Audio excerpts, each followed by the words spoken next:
High-octane action to arthouse intrigue, all Kathryn Bigelow's films, ranked. This article was written by Peter Bradshaw. 11. K-19, The Widowmaker, 2002. An old-school Cold War nuclear sub-thriller based on a true story from 1961, with Harrison Ford as the icily authoritarian Soviet commander busting out his Ushian accent. Liam Neeson plays his second-in-command, resentful at having this cold fish imposed over his head and yet destined to respect the guy. Some slightly clunky traditional moments for our two leading males, but also a few exciting ones. 10. The Weight of Water, 2000.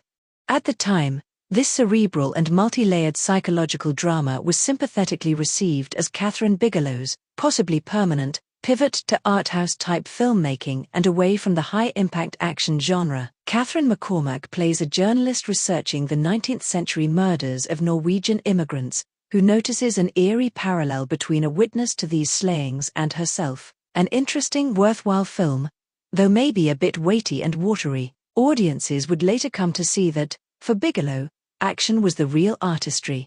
9. Strange Days, 1995.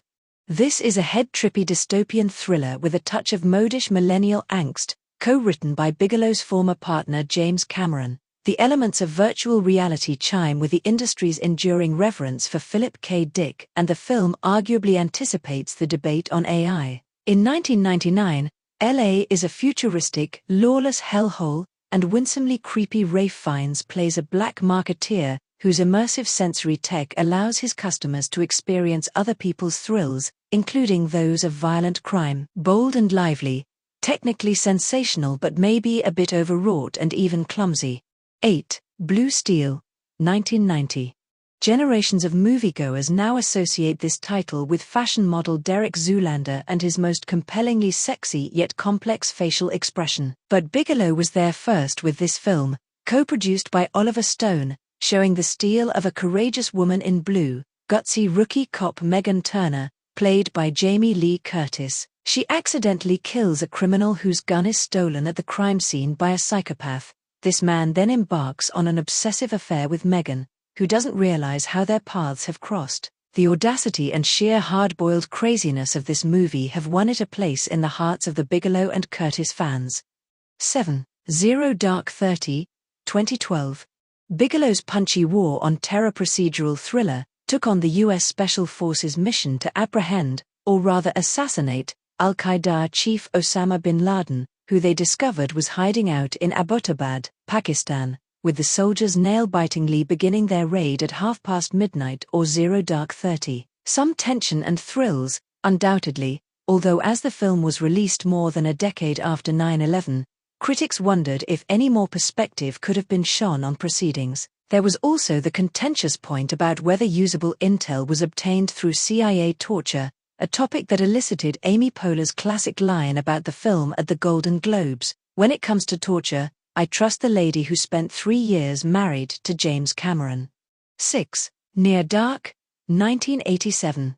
In her solo directing debut, Bigelow stunned Hollywood with her appetite and talent for gonzo mayhem, and gave audiences a neo-vampire freakout that anticipated Abel Ferrara's own nihilist use of that trope. It was considerably darker and less romantic than the Twilight tales that gripped the industry a generation later. A nervy young cowboy makes out with a mysterious, attractive young woman who, after a playful neckbite, introduces him to her friends, a feral group of undead outlaws who must decide if this newcomer is worthy of being inducted into the gang.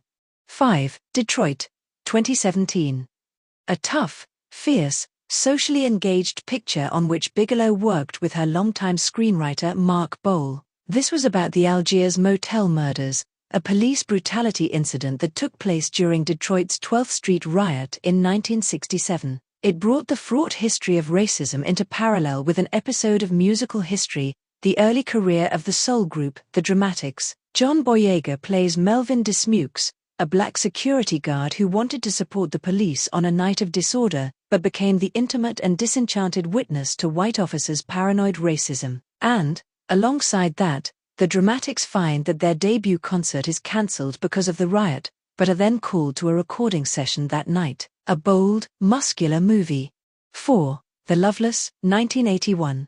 This was Bigelow's first directorial outing, a joint credit with producer and David Lynch associate Monty Montgomery. It's an outlaw biker movie that has something of The Wild One or a John Ford Western to it, or indeed her later vampire movie Near Dark. The intense young Willem Dafoe plays biker bad guy Vance, who has a passionate affair with a teenage girl, played by Marin Cantor. Her rage-filled dad intervenes, but it soon becomes clear that this girl has an emotional history that Vance does not appreciate, and he is going to be used as a weapon in his new girlfriend's campaign of vengeance and self-harm.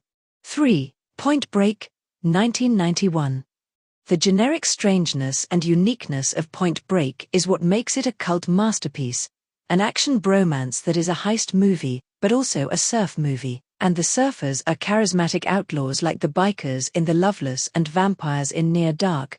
Keanu Reeves is the dedicated young FBI man with the unimprovable name of Johnny Utah, investigating bank robberies by a gang called the Ex-Presidents, 4 guys wearing Reagan, Carter, Nixon and Johnson masks. From the culprit's tan lines, visible on CCTV, and traces of surfboard wax recovered at the scene, he deduces that the robbers are surfers who steal cash to finance their addiction to surfing and other thrill-seeking activities. Isn't bank robbing thrilling enough? So Keanu infiltrates a surfer gang led by the charismatic Patrick Swayze and, in time-honored undercover style, finds himself falling under the criminal's spell. 2. A House of Dynamite, 2025. Bigelow detonates a megaton action blast with this brutal nuclear Armageddon thriller, closer in spirit to Sidney Lumet's grim fail-safe than the satire of Kubrick's Dr. Strangelove. The world's final 18 minutes before a nuclear missile hits a major American city is replayed 3 times from the viewpoints of various high-ranking people.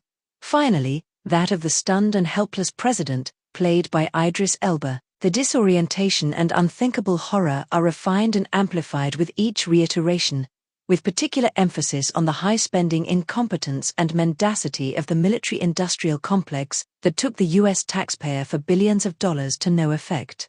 1. The Hurt Locker, 2008.